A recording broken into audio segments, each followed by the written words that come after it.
আমার আব্বাজান কুতুবুল আলম সৈয়দ ফজলুল করিম রহমাতুল্লাহ আলাইহি চরমনের পীরের কাছে বায়াত হওয়ার পরে আল্লাহর ওলির কাছে দোয়া চাইছিল বাজান।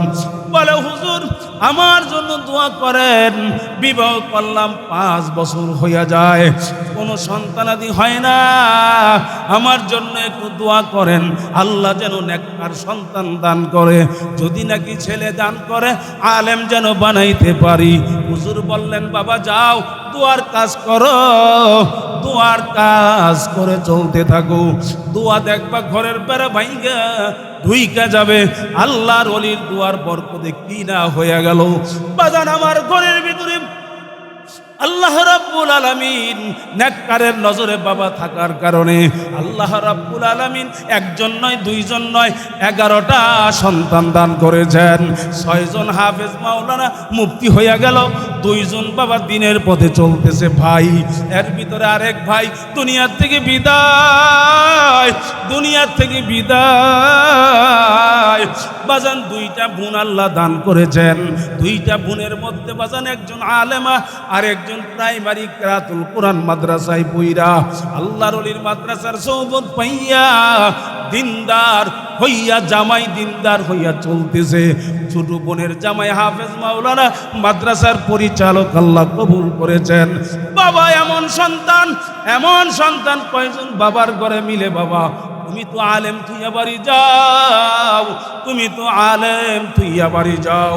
বাবা পায়ে ধরে বইলা যায় মুসাফির আলেম রাইকা বাড়ি যাইও না, যদি নাকি কপাল পুইরা যায় আমার মালিক যদি বেজার হইয়া যায় তামাম দুনিয়ার নেতারা মিলা তামাম দুনিয়ার মাতব্বররা মিলেও তোমার কপাল জোড়া লাগাইতে পারবে না। বাজান কি বলবো, তুমি তো দুনিয়ার জন্য কান্দরে বাবা, দুনিয়ার জন্য কান্দরে বাবা, দুনিয়ার জন্য তুমি কাঁদো, দুনিয়ার জন্য শুধু তুমি কাঁদতে থাকো। আর তুমি আখেরাতের জন্য, আখেরাতের ঘরবাড়ি নির্মাণের জন্য তুমি কয়দিন কাঁদছো বাবা? অনেকে কান্দে সেটাও তোমার ভালো লাগে না, অনেকে কান্দে তুমি তাকে ধিক্কার দাও। কেন কান্দে? নবী তো কান্না করেছেন, নবী এত কান্না করেছেন, নবী এত কান্না করেছেন।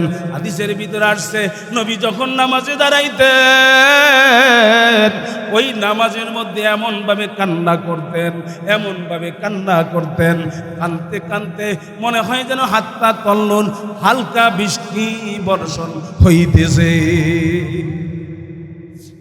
চরমনের কুতুবুল আলম ফজলুল করিম রহমাতুল্লাহ আলাইহি কাঁদছেন, হাফিজ জি হুজুর রহমাতুল্লাহ আলাইহি কাঁদছেন, আহমদ শফি রহমাতুল্লাহ আলাইহি কাঁদছেন, আল্লামা আজিজুল হক রহমাতুল্লাহ আলাইহি এমনভাবে কান্না করেছেন।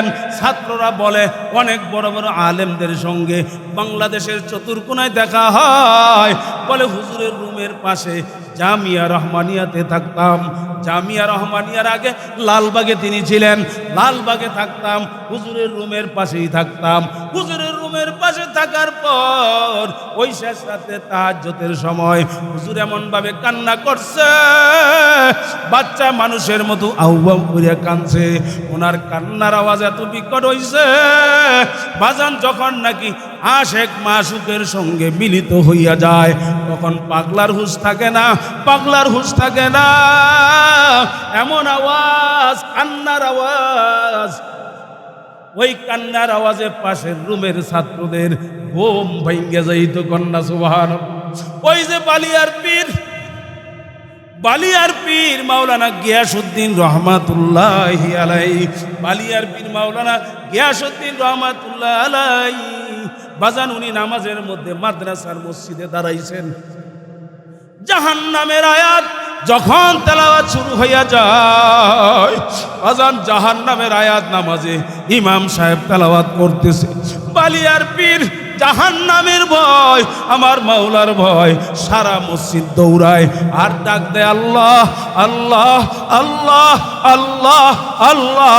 আমার মাওলাই কই, আমার মাওলাই কই, আমার মাওলাই কই। বাজান পাগলারা মালিকের তালাশ করে, মসজিদে যাইয়া তালাশ করে আমার মাওলাই কই। ওই টঙ্গীর ময়দানে যাইয়া তালাশ করে। আগামী 31 2, 3, 31 জানুয়ারি, 1 2রা ফেব্রুয়ারি টঙ্গীর বিশ্ব ইজতেমা আল্লাহ কবুল করেছেন আমাদের বাংলাদেশে, ঠিক কিনা বলেন? যাবেন তো? ওই যে হাত উঠায় না, যাবেন তো? 31 জানুয়ারি মুখস্থ করেন, 31 জানুয়ারি, হ্যাঁ, 1 2রা ফেব্রুয়ারি আল্লাহ কবুল করেন, বলেন আমিন। ওই টঙ্গীর ইজতেমায় যাইয়া তালাশ করে আমার মাওলাই কই, আমার মাওলাই কই। উজানির জমিনে যাইয়া পাগলারা তালাশ করে আমার মাওলাই কই। ওই চরমনের জমিন, 7 সমুদ্র 13 নদী পাড়ি দিয়া মানুষগুলা যাইয়া তালাশ করে, পাগলারা তালাশ করে আমার মাওলাই কই। ওই দ্বীপের মধ্যে যখন যাই বাজান, এই যে গতকালকেও দ্বীপের থেকে প্রোগ্রাম করে আজকে এখানে ডাইরেক্ট হাজির হইয়া গেলাম। ওই দ্বীপ জ্বালা ভোলার মধ্যে দেখি বাজান মাওলার পাগলের অভাব না। বাজান আমার মাওলার পাগল হও, আমার মালিকের সঙ্গে একটা সম্পর্ক লাগাও, এমনভাবে সম্পর্ক লাগাও যেই সম্পর্ক কোনো দিন আর নষ্ট হবে না। দুনিয়ার নেতাদের নেতা বলো, ছেলে বলো, মেয়ে বলো, বিবি বলো, স্বার্থ আছে সম্পর্ক থাকবে, আর স্বার্থ নাই লাথি মাইরা ফালাইয়া দিবে। কিন্তু আমার আপনার মালিক, আমার আপনার মাওলা, আমার আপনার মালিক আমাদের আল্লাহ বাজান স্বার্থ ছাড়া বান্দা বান্দিরে মহাব্বত করে। গুনাহগারের দিকে বারবার বারবার ফিরা ফিরা তাকায় আর ডাক দিয়া বলে, আয় আয় আয়, এ বান্দা বান্দি আয়, তুমি আজকে গুনার আড্ডায়, তুমি আজকে জিনার আড্ডায়, তুমি আজকে মদের আড্ডায়, তুমি আজকে সিনেমার আড্ডায়, তুমি আজকে এরকম জিনার গুনার ভিতরে তুমি ডুবে রইছো। দেখো আমি কত দয়ার, আমি কত মায়ার, তোমারে আমি কত ভালোবাসি। তোমার চোখ অন্ধ বানাই নাই, তোমার হাত অচল বানাই নাই, তোমার পাও আমি অচল বানাইয়া দেই নাই, তোমার ব্রেন নষ্ট কইরা আমি তোরে পাগল বানাইয়া দেই নাই বান্দা।